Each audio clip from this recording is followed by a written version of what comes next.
Ngayon ay titingnan po natin ang isang nakakatakot na kaso na ikinagulat ng Amerika noong 2018, ang kaso ni Steven Platel. Tinapos ni Steven ang kanyang anak na si Katie, pati na rin ang anak nito at ang adoptive father ni Katie bago siya nagpatiwakal. Ang kasong ito ay hindi lamang kinasasangkutan ng pagtapos ng tao, ngunit naglalaman din ng mga elemento ng insisto at isang pagtatangkang itago ang krimen. Ito ay isang masalimuot, nakakatakot na trahedya ng pamilya at nakakagulat na opinyon ng publiko. Si Steven Platel ay kasal kay Alisa Platel at nagkaroon sila ng 3 anak. Meron silang mapayapa at masayang buhay pamilya. Isa sa kanilang 3 anak ay si Katie. Ngunit di nagtagal pagkatapos maisilang, siya ay inilagay para sa pag-aampon. Madalas itong nangyayari sa mahihirap na sitwasyon kapag hindi kayang suportahan ng mga pamilya ang kanilang mga anak. Nang lumaki si Katie at tumuntong ng 18 anyos, nagpasya siyang hanapin ang kanyang mga biyolohikal na magulang. Ito ay isang likas na pagnanais ng maraming mga ampon na bata dahil gusto nilang mas maunawaan ang kanilang pinagmulan at kumonekta sa mga biyolohikal na kamag-anak. Naging matagumpay si Katie sa paghahanap ng kanyang mga biyolohikal na magulang at sina Steven at Alisa ay malukod na tinanggap ang kanyang pag-uwi sa Henrico, Virginia. Sa una, ang buhay ng pamilya Platel ay mas lalong sumaya. Naging normal muli ang buhay sa pagdating ni Katie na nagdadala ng saya at bagong koneksyon sa buong pamilya. Si Katie ay unti-unting umangkop sa kanyang bagong buhay, pakikisama sa kanyang pamilyang matagal na nawalan ng ugnayan sa kanya. Nakilala niya ang kanyang mga kapatid at bumuo ng mga relasyon sa kanyang mga biyolohikal na magulang. Gayunpaman, ang simpleng buhay ng pamilyang Platel ay hindi nagtagal. May hindi pangkaraniwang bagay na nagsimulang lumitaw sa pagitan ni Steven at Katie. Si Steven na dapat kumilos bilang isang ama ay nagsimulang magkaroon ng espesyal at hindi naaangkop na pagkagusto sa kanyang biyolohikal na anak na si Katie. Ang mga damdaming ito ay unti-unting nagiging malinaw at hindi na maitatago. Ang espesyal na relasyong ito ay nagdulot ng maraming tensyon at hidwaan sa pamilya. Hindi matanggap ni Alisa na nanay ni Katie ang mga nangyayari. Malinaw niyang nakikita ang pagbabago sa relasyon sa pagitan ng kanyang asawa at ng kanyang anak na babae na humantong sa isang lamat sa kanilang pagsasamang mag-asawa. Sinimulan niyang mapansin ang kakaibang pag-uugali ni Steven at mapang-akit ng mga tingin nito para sa anak nilang si Katie. Nakaramdam siya ng takot at pangamba. Sa tingin niya ay nakatira na sila sa sinumpang bahay kung saan wala na ang pamantayang moral. Sa huli noong 2017, naghiwalay sina Steven at Alisa. Tinapos nito ang kanilang pagsasama na tumagal ng maraming taon. Pagkatapos ng kanilang diborsyo, nagpasya sina Steven at Katie na lumipat sa Knightdale, North Carolina. Dito inilantad nila ang kanilang relasyon, isang bagay na hindi matanggap ng lipunan.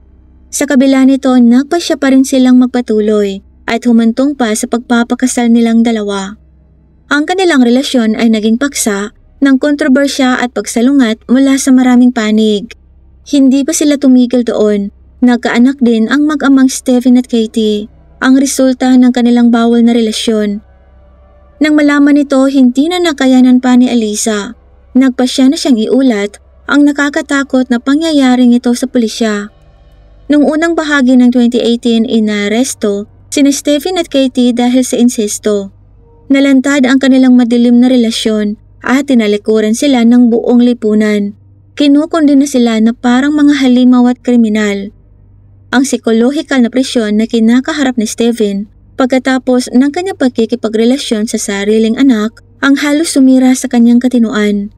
Ang panghuhusga ng lipunan, mapang-uyam na mga tingin at paglayo sa kanya ng lahat ng mga tao sa paligid ang nagdulot kay Steven ng sobrang stress at kawalan ng pag-asa. Gabi-gabi siyang binabangungot ng madugong krimen. Nagsimulang mawala sa katinuan si Steven. Para na siyang baliw kung kumilos at madaling magalit. Sa gitna ng mga bangungot, tumitindi rin ang kanyang obsesyon at pagkahumaling sa anak niyang si Katie. Ang larawan ni Katie, ang mga mata nito, ang mga ngiti at ang mga sandali ng kanilang pagtatalik ang palaging naaalala ni Stephen.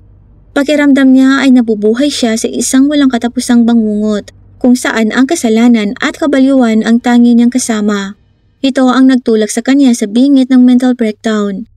Hindi na niya kayang harapin ang katotohanan na sinira niya ang buhay ng napakaraming tao, kasama na ang buhay ng kanyang sariling anak. Ang mga panggigipit mula sa lipunan, mula sa batas, at mula sa kanyang sariling kasalanan ang naging dahilan upang unti-unting mawalan ng kontrol si Stephen. Sa desperasyon, nagsimula siyang gumawa ng mga nakakatakot at marahas na mga aksyon. Nagiging paranoid na siya at naniniwala na ang tanging paraan upang makatakas sa bangungot na ito ay ang sirain ang lahat ng ebidensya, kabilang na ang kanyang sarili. April 2018, may narkahan ng araw na ito ang simula ng isang serye ng mga nakakakilabot na kaganapan na hindi maisip ng sinuman. Si Stephen Playdel, isang ama na dating itinuturing na haligi ng tahanan, ay nagsimulang magpakita ng hindi pangkaraniwang pag-uugali at naging stress pagkatapos na aristuhin at naharap sa mga legal na kaso para sa kanyang insistong relasyon sa kanyang anak na si Katie. Gayunpaman, pagkatapos aarestuhin, nakalaya si Stephen mula sa bilangguan sa pamamagitan ng piyansa. Ngunit sa loob ng isip ni Stephen, nahulog na siya sa isang hindi matatag na psikolohikal na estado. Ang mga legal na panggigipit, panlipunang pagkondena at pagkasuklam mula sa mga dating malalapit sa kanya. Parang hindi niya kayang tiisin ang paghatol ng lipunan at ang pakiramdam ng pagkakasala ang siyang kumakain sa kanyang katinuan. April 12, 2018, sinimulan ni Stephen ang kanyang malupit na plano. Una ay dinukot niya ang kanilang anak ni Katie, isang inosenteng bata na walang ideya na siya ay magiging biktima ng isang malagim na trahedya ng pamilya. Dahil sa wala sa tamang pag-iisip, nang makuha ang bata ay walang awa niya itong tinapos. Hindi lamang winakasan ng krimeng ito ang buhay ng inosenteng bata.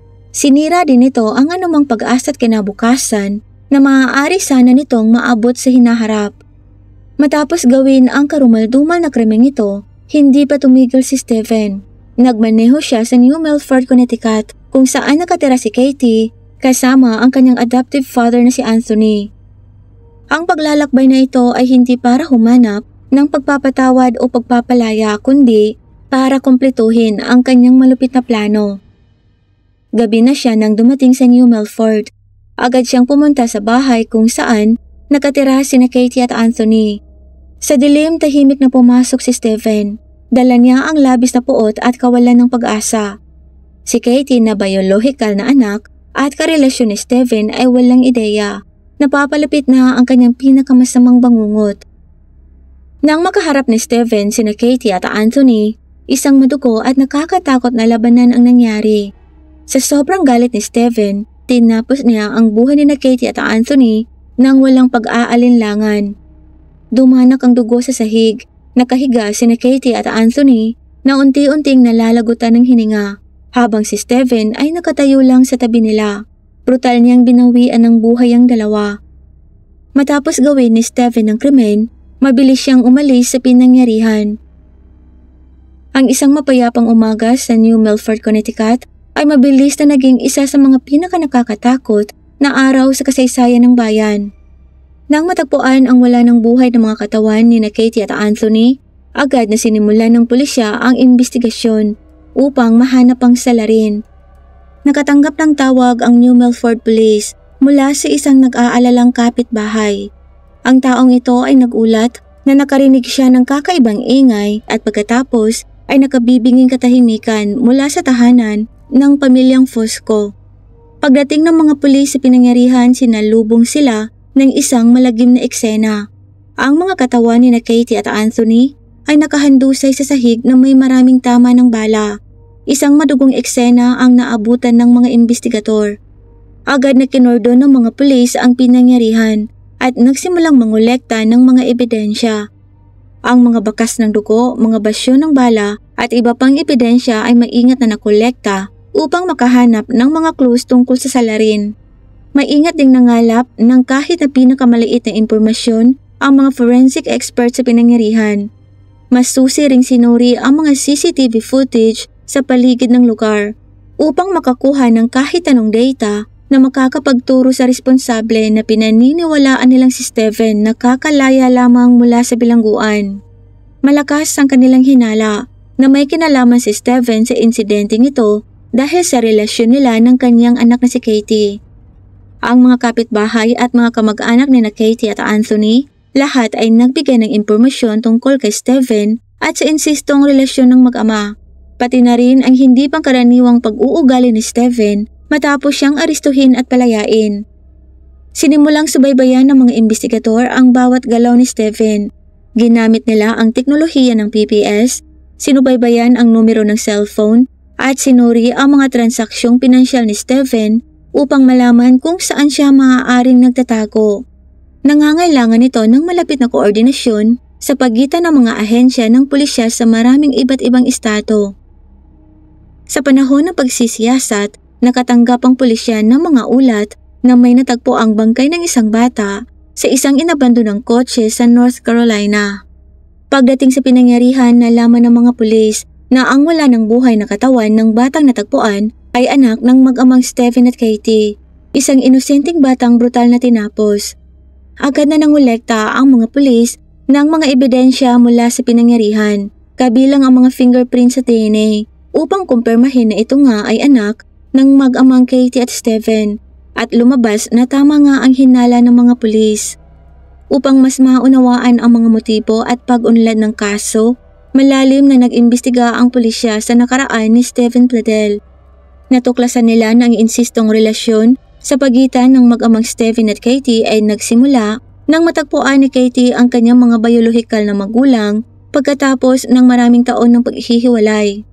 Nalaman din ng mga investigador na kalaunan matapos makalaya mula sa bilangguan, masinsinang nagplano si Steven ng kanyang mga gagawin.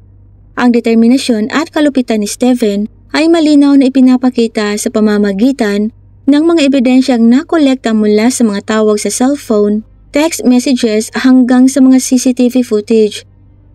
Matapos mangolekta ng sapat na ebidensya, naglabas ang pulisya ng warrant of arrest sa buong bansa para kay Steven.